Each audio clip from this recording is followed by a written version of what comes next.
ମଧୁବନ ଜଙ୍ଗଲରେ ଏବେ ପିଲାମାନଙ୍କର ଖରାଦିନ ଛୁଟି ଚାଲିଥିଲା। ପିଲାମାନେ ସବୁ ପଡ଼ିଆରେ ବହୁତ ମଜା କରି ଖେଳୁଥିଲେ। କିଛି ସମୟ ଖେଳିଲା ପରେ ସେମାନେ ଥକି ଯାଇ ଗୋଟେ ଗଛ ତଳେ ବସିଲେ। ସାଙ୍ଗମାନେ, ଚାଲୁନ ଆମେ କୁଆଡେ ଗୋଟେ ଭଲ ଜାଗାକୁ ବୁଲିବାକୁ ଯିବା। ହଁ, ଆମର ଏବେ ଛୁଟି ଅଛି, ଏଇଟା ଠିକ ସମୟ ବୁଲିବାର। ଚାଲୁନ ଆଜି ଆମେ ସନ୍ଧ୍ୟାବେଳେ ଆମ ଜଙ୍ଗଲର ଶେଷ ଭାଗରେ ଯୋଉ ଫୁଲ ବଗିଚା ଅଛି ସେଠାକୁ ବୁଲିବାକୁ ଯିବା। ଆରେ ମୂର୍ଖ, ତୁ କଣ ଜାଣିନୁ ସେ ଫୁଲ ବଗିଚା ପାଖରେ ଗୋଟେ ପୁରୁଣା ଘର ଅଛି, ଆଉ ସେଠି ଗୋଟେ ଡାହାଣୀ ରହୁଛି। ସେଠାକୁ କଣ ମରିବାକୁ ଯିବୁ? ଆରେ ଭୂତ ଆଉ କଣ ଏ ଦୁନିଆରେ ଅଛନ୍ତି? ମତେ ଲାଗୁଛି ସେ ଘର ଭିତରେ ବହୁତ ଧନରତ୍ନ ଅଛି, ସେଥିପାଇଁ କାଳେ ତାକୁ କିଏ ଚୋରେଇକି ନେଇଯିବ। ସେଥିପାଇଁ ସମସ୍ତେ ମିଛରେ ସେଠି ଭୂତ ଅଛି ବୋଲି କହୁଛନ୍ତି। ତୁ ଯାହା କହୁଛୁ ମତେ ବି ସେୟା ଲାଗୁଛି। ଚାଲୁନ ଆଜି ଆମେ ସେ ଘର ଭିତରକୁ ଯିବା ଆଉ ଦେଖିବା ତା ଭିତରେ କଣ ଅଛି। ଆରେ ତୁ ପା ନିଜେ କହୁଥିଲୁ ତା ଭିତରେ ଡାହାଣୀ ରହୁଛି ବୋଲି, ଆଉ ତୁ ପୁଣି କହୁଛୁ ଯିବାକୁ। ନା ନା, ମୁଁ ଯିବିନି। ଆରେ ମାନୁ ଡରକୁରା, ତୋର କିଛି ବି ହେବନି। ଚାଲେ ଆମେ ଆଜି ସେଠାକୁ ବୁଲିବାକୁ ଯିବା। ହଉ, ତମେ ସମସ୍ତେ ଖାଇ ପିଇକି ସନ୍ଧ୍ୟାବେଳେ ଏଇ ଜାଗାକୁ ଆସ। ଆମେ ସମସ୍ତେ ମିଶିକି ତାପରେ ସେଠାକୁ ଯିବା। ଏହା କହି ସମସ୍ତେ ନିଜ ନିଜ ଘରକୁ ଚାଲି ଯାଆନ୍ତି। ଆରେ ପୁଅ, ତୋର ଖେଳ ସରିଲା? ହଁ ମା, ଆମେ ସନ୍ଧ୍ୟାବେଳେ ଜଙ୍ଗଲର ଶେଷ ଆଡକୁ ଯୋଉ ଫୁଲ ବଗିଚା ଅଛି ସେଠାକୁ ବୁଲିବାକୁ ଯିବୁ। କଣ? ସେଠିକି ତମେ କଣ ପାଇଁ ଯିବ? ସେ ଜାଗା ଜମାରୁ ଭଲ ନୁହଁ। ନାଇଁ ମା, ଆମର ଏବେ ସ୍କୁଲ ଛୁଟି ଅଛି, ତମେ ମତେ ବୁଲିବାକୁ ଦିଅ। ସେଠିକି ବୁଲିବାକୁ ଯା ଯେ, କିନ୍ତୁ ସେ ପାଖରେ ଯୋଉ ପୁରୁଣା ଘର ଅଛି ସେଠାକୁ ଯିବୁନି। ନା ମା, ଆମେ ସେଠାକୁ ଯିବୁନି। ହଉ, ଖାଇବା ବାଢିଛି, ଆସେ ଖାଇବୁ। ମାନୁ ତା ମାକୁ ମିଛ କଥା କହିଲା। ସେମାନେ ଫୁଲ ବଗିଚା ନୁହଁ, ସେ ପୁରୁଣା ଘରକୁ ଯିବେ ବୋଲି କଥା ହେଇଛନ୍ତି। ତାପରେ ମାନୁ ଖାଇବା ଖାଏ। ଆଉ ସନ୍ଧ୍ୟା ଯେମିତି ହୁଏ ମାନୁ ସେ ଗଛ ପାଖକୁ ଯିବାକୁ ଲାଗେ। ତାପରେ ସମସ୍ତେ ମିଶି ସେଇଠି ଜମା ହୁଅନ୍ତି। ସାଙ୍ଗମାନେ, ଆଉ ଥରେ ଚିନ୍ତା କର, ଆମେ ସେଠାକୁ ଯିବାନି, କାଳେ କିଛି ଅସୁବିଧା ହେଇଯିବ। ଆରେ ମାନୁ, ତୁ ପୁଣି ପାଗଳ ଭଳି କଥା କହୁଛୁ। ଚାଲ ଚାଲ, ଡେରି ହେଇଯିବ, ଯିବା। ଏହା କହି ସେମାନେ ସମସ୍ତେ ପୁରୁଣା ଘର ପାଖକୁ ଯିବାକୁ ଲାଗନ୍ତି। ମାନୁ ବହୁତ ଡରୁଥାଏ। କିଛି ସମୟ ପରେ ସେମାନେ ସେହି ପୁରୁଣା ଘର ପାଖରେ ପହଞ୍ଚି ଯାଆନ୍ତି। ତାହେଲେ ଏଇଟା ସେଇ ଘର। ହଁ ସାଙ୍ଗମାନେ, ଚାଲ ଘର ଭିତରକୁ ଯିବା। ଟିକି ଏତିକି କହିଛି ସେ ଘର କବାଟ ଆପେ ଆପେ ଖୋଲିଗଲା। ହେ ବୋଉ, ଏ କବାଟ କଣ ଆପେ ଆପେ ଖୋଲିଗଲା?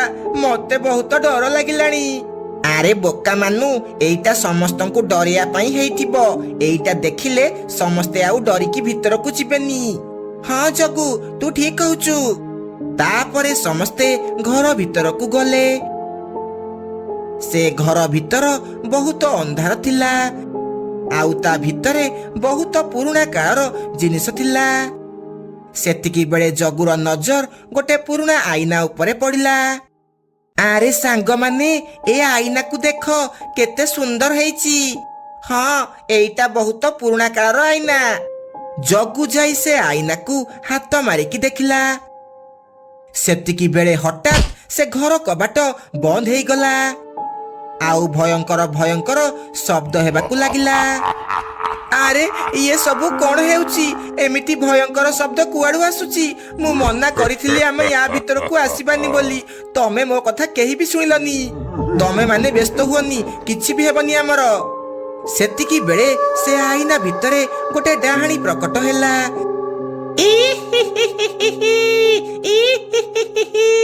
ପିଲାମାନେ, ମୋ ଘରକୁ ତମମାନଙ୍କୁ ସ୍ୱାଗତ। ଆସିଛ ମାନେ ଖାଇ ପିଇକି ଯିବ, ନହେଲେ ମୁଁ ତମକୁ ଖାଇଦେବି। ଆରେ ଇଏ ତ ଗୋଟେ ଡାହାଣୀ, ଏବେ ଆମେ କଣ କରିବା? ମୁଁ ତ ଆଗରୁ କହିଥିଲି ଏଠି ଗୋଟେ ଡାହାଣୀ ରହୁଛି ବୋଲି, କିନ୍ତୁ ତୁ ମୋ କଥା ମାନିଲୁନି। ହେ ଭଗବାନ, ଏବେ ଆମର କଣ ହେବ? ଡାହାଣୀ ଡାହାଣୀ, ତୁ ଆମକୁ ଛାଡ଼ିଦେ, ଆମକୁ ଯିବାକୁ ଦେ। ଆମେ ତୋର କଣ କରିଛୁ?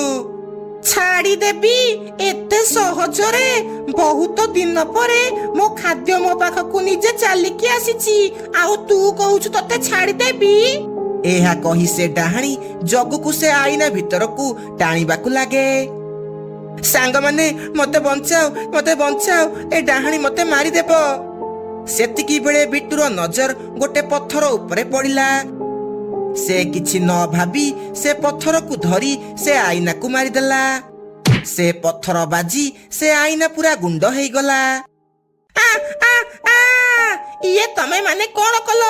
ଏ ଆଇନା ହେଉଛି ମୋ ଜୀବନ, ଆଉ ତମେ ୟାକୁ ଭାଙ୍ଗିଦେଲ। ମୁଁ ତମ ମାନଙ୍କୁ ଛାଡ଼ିବିନି, ମୁଁ ପୁଣି ଥରେ ଆସିବି। ଏମିତି ସେ ଡାହାଣୀ ଜଳି ପୋଡ଼ି ପାଉଁଶ ହେଇଗଲା। ତାପରେ ସବୁ ପକ୍ଷୀ ଦୌଡ଼ିକି ଘରକୁ ଯିବାକୁ ଲାଗିଲେ। ତାପରେ ମାନୁ ଘରକୁ ଯାଇ ତା ମାକୁ ସବୁ କଥା କହିଲା। ଆଉ ସେହି ଦିନଠୁ ସେମାନେ ଆଉ କେବେ ବି ସେ ପୁରୁଣା ଘର ପାଖକୁ ଗଲେ ନାହିଁ।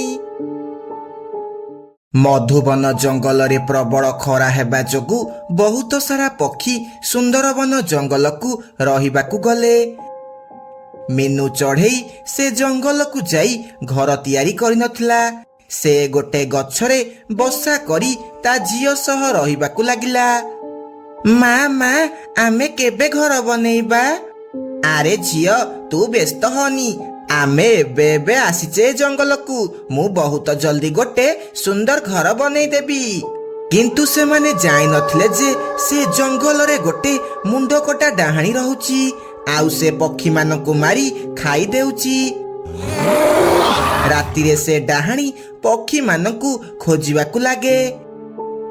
କାଳୁ ଆଉ ତା ଭାଇ ବି ସେ ଜଙ୍ଗଲକୁ ରହିବାକୁ ଆସିଥିଲେ। ସେମାନେ ଗୋଟେ ଗଛ ଉପରେ ବସି କଥା ହେଉଥିଲେ। ଆରେ ଟିଲୁ, ଏ ଜଙ୍ଗଲ ତ ବହୁତ ସୁନ୍ଦର ହେଇଛି। ଆମେ ଜଙ୍ଗଲରେ ଘର ବନେଇକି ବହୁତ ଭଲସେ ରହିପାରିବା। ହଁ କାଳୁ ଭାଇ, ମୁଁ କାଲି ସକାଳେ ଯାଇ ବହୁତ ସାରା କାଠ ଆଣିକି ଆସିବି। ତାପରେ ଆମେ ଗୋଟେ ଭଲ ଘର ତିଆରି କରିବା। ହଁ ଟିଲୁ, ଆଉ ଏ ଜଙ୍ଗଲରେ ପାଣିର କିଛି ବି ଅଭାବ ନାହିଁ। ଆମେ ବହୁତ ଆରାମସେ ରହିପାରିବା। ସେମାନେ ଏମିତି କଥା ହେଉଥିଲା ବେଳେ ସେ ମୁଣ୍ଡକଟା ଡାହାଣୀ ସେଠାକୁ ଆସିବାକୁ ଲାଗେ। କାଳୁ ତାକୁ ଆସୁଥିବାର ଦେଖିଦିଏ। ଆରେ ବାପରେ, ଇଏ କାହାର ମୁଣ୍ଡ? ଆଉ ଇଏ ତ ଆମ ଆଡକୁ ଆସୁଛି। ଆରେ କାଳୁ ଭାଇ, ଇଏ ତ ଗୋଟେ ମୁଣ୍ଡକଟା ଡାହାଣୀ।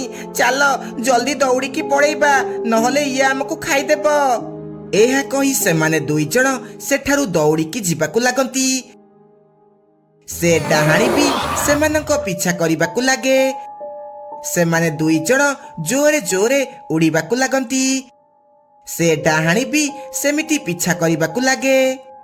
ଟିଲୁ, ତୁ ଗୋଟେ କାମ କରେ, ତୁ ଘନ ଜଙ୍ଗଲ ଆଡକୁ ପଳା। ମୁଁ ଆରପଟ ଜଙ୍ଗଲ ଆଡେ ଉଡ଼ିକି ଯାଉଛି, ନହେଲେ ଡାହାଣୀ ଆମ ଦୁଇ ଜଣଙ୍କୁ ଏକା ସାଥିରେ ଖାଇଦେବ। ଏହା ଶୁଣି ଟିଲୁ ଘନ ଜଙ୍ଗଲ ଆଡେ ଚାଲିଯାଏ। କିନ୍ତୁ ସେ ଡାହାଣୀ କାଳୁର ପିଛା କରିବାକୁ ଲାଗେ। କାଳୁ ସିଧା ଯାଇ ମିନୁ ପାଖରେ ପହଞ୍ଚିଯାଏ, ଆଉ ତାକୁ ସବୁ କଥା କୁହେ। କଣ ଏ ଜଙ୍ଗଲରେ ଡାହାଣୀ ରହୁଛି? ଏବେ ଆମେ କଣ କରିବା? କୁଆଡେ ଯିବା? ମୋ ଝିଅକୁ ନେଇ ମୁଁ କୁଆଡେ ଏବେ ଯିବି? ଶୁଣେ ମିନୁ, ବଣ୍ଟି ଗୋଟେ ମଜବୁତ ଘର ବନେଇଛି। ଚାଲେ ଆମେ ସକାଳ ହେବା ଯାଏ ତା ଘର ଭିତରେ ରହିବା। ହେ ଭଗବାନ, ସେ ଡାହାଣୀ ତ ଆମ ଆଡକୁ ଆସିଲାଣି, ଜଲ୍ଦି ଏଠୁ ଚାଲେ। ଏହା କହି କାଳୁ ଜୋରେ ଉଡ଼ିକି ସେଠାରୁ ପଳାଏ। ସେ ଡାହାଣୀ ସିଧା ଆସି ମିନୁ ପାଖରେ ପହଞ୍ଚିଯାଏ। ଚଢ଼େଇ, ମତେ ମୋ ଶରୀର ଆଣିକି ଦେ, ନହେଲେ ମୁଁ ତତେ ଆଉ ତୋ ଝିଅକୁ ଚୋବେଇ ଖାଇଦେବି। ଇଏ ତୁ କଣ କହୁଛୁ? ମୁଁ କେମିତି ଜାଣିଲି ତୋ ଶରୀର କୋଉଠି ଅଛି? ସେ ସବୁ ମୁଁ କିଛି ବି ଜାଣିନି। ମତେ ମୋ ଶରୀର ଯୋଉଠୁ ହେଲେ ଆଣିକି ଦେ, ନହେଲେ ତୁ ଜାଣିଛୁ ମୁଁ ତୋର କଣ ଅବସ୍ଥା କରିବି। ଦୟାକରି ତୁ ଆମକୁ ଖାନି, ମୁଁ ଯୋଉଠୁ ହେଲେ ତୋ ଶରୀର ଆଣିକି ଦେବି। ଏହା କହି ମିନୁ ଚଢ଼େଇ ତା ସାଙ୍ଗମାନଙ୍କ ପାଖକୁ ଯିବାକୁ ଲାଗେ। ସେ ଡାହାଣୀ ବି ତା ପିଛା କରିବାକୁ ଲାଗେ। ମିନୁ ସିଧା ଯାଇ ବଣ୍ଟି ଘର ପାଖରେ ପହଞ୍ଚିଯାଏ। ବଣ୍ଟି ଭାଇ, ଜଲ୍ଦି କବାଟ ଖୋଲ। ବଣ୍ଟି ମିନୁ ଆଉ ତା ଝିଅକୁ ଘର ଭିତରକୁ ନେଇଯାଏ। ଆରେ ମିନୁ, ଇଏ ତୁ କଣ କଲୁ? ତୁ ସେ ଡାହାଣୀକୁ ଏଠାକୁ କଣ ନେଇକି ଆସିଛୁ? ଏବେ ତ ସେ ଡାହାଣୀ ଆମ ସମସ୍ତଙ୍କୁ ଖାଇଦେବ। ଆରେ ସାଙ୍ଗମାନେ, ଆମକୁ ଏବେ ଏ ଡାହାଣୀର କିଛି ନା କିଛି କରିବାକୁ ପଡିବ, ନହେଲେ ଏ ଡାହାଣୀ ଆମ ସମସ୍ତଙ୍କୁ ଖାଇଦେବ। ହେଲେ ଆମେ କଣ କରିବା? ଆମେ ତ ସବୁ ପକ୍ଷୀ, ଆମେ ସେ ଡାହାଣୀକୁ କେମିତି ମାରିବା? ସାଙ୍ଗମାନେ, ତମେ ଚିନ୍ତା କରନି, ମୋ ପାଖରେ ଗୋଟେ ଭଲ ଆଇଡିଆ ଅଛି। ଆମେ ସେ ଡାହାଣୀକୁ ଭଲ ମଜା ଶିଖେଇ ପାରିବା। ଏହା କହି ମିନୁ ସେମାନଙ୍କୁ ତା ଆଇଡିଆ ବିଷୟରେ କୁହେ। ଆରେ ମିନୁ, ଇଏ ତ ବହୁତ ଭଲ ଆଇଡିଆ। ହଉ, ଆମେ ତାହେଲେ ଲୁସି ଆଉ ମୁଁ ମନ୍ଦିର ଯାଉଛୁ, ତୁ ଯାଇକି ସେ ଉପାୟ କରେ। ତାପରେ ମିନୁ, ବଣ୍ଟି, କାଳୁ ସେ ଡାହାଣୀକୁ ନେଇ ସେଠାରୁ ଯାଆନ୍ତି। ସେପଟେ ଲୁସି, ପିଙ୍କି ଆଉ ସବୁ ପିଲା ଯାଇ ମନ୍ଦିରରେ ପୂଜା କରିବାକୁ ଲାଗନ୍ତି। ତାପରେ ମିନୁ ସେ ଡାହାଣୀକୁ ନେଇ ଗୋଟେ ଗଛ କୋରଡ଼ ପାଖକୁ ଯାଏ। ଡାହାଣୀ ଦିଦି, ତମ ଶରୀର ଏ ଗଛ କୋରଡ଼ ଭିତରେ ଅଛି, ତମେ ଭିତରକୁ ଯାଇ ଦେଖ। ତାପରେ ଡାହାଣୀ ସେ ଗଛ କୋରଡ଼ ଭିତରକୁ ଯାଏ। ସେ ଯେମିତି ଯାଇଛି, କାଳୁ ଆଉ ବଣ୍ଟି ଯାଇ ଗୋଟେ ବଡ଼ ପଥର ଆଣନ୍ତି, ଆଉ ସେ ଗଛ କୋରଡ଼ ଆଗରେ ପକେଇ ଦିଅନ୍ତି। ଇଏ ତମେ ସବୁ ମୋ ସହ କଣ କରୁଛ? ୟା ଭିତରେ ତ ମୋ ଶରୀର ନାହିଁ। ଜଲ୍ଦି ମତେ ୟା ଭିତରୁ ବାହାର କର, ନହେଲେ ତମମାନଙ୍କୁ ମୁଁ ମାରିଦେବି। ଜଲ୍ଦି ମତେ ବାହାର କର। ସେତିକି ବେଳେ ଲୁସି ଆଉ ପିଙ୍କି ଗଙ୍ଗା ଜଳ ନେଇକି ଆସନ୍ତି, ଆଉ ସେ ଗଛ ଉପରେ ଢାଳି ଦିଅନ୍ତି। ଇଏ ମୋ ସହ କଣ ହେଉଛି? ମୋ ମୁଣ୍ଡ ଜଳୁଛି କଣ ପାଇଁ? ବଞ୍ଚାଅ, ବଞ୍ଚାଅ, କିଏ କୋଉଠି ଅଛ? ମତେ ବଞ୍ଚାଅ। ଏମିତି ସେ ଡାହାଣୀ ଜଳି ପୋଡ଼ି ଭସ୍ମ ହେଇଯାଏ। ତାପରେ ସବୁ ପକ୍ଷୀ ଖୁସି ଖୁସି ସେଇ ଜଙ୍ଗଲରେ ରହିବାକୁ ଲାଗନ୍ତି।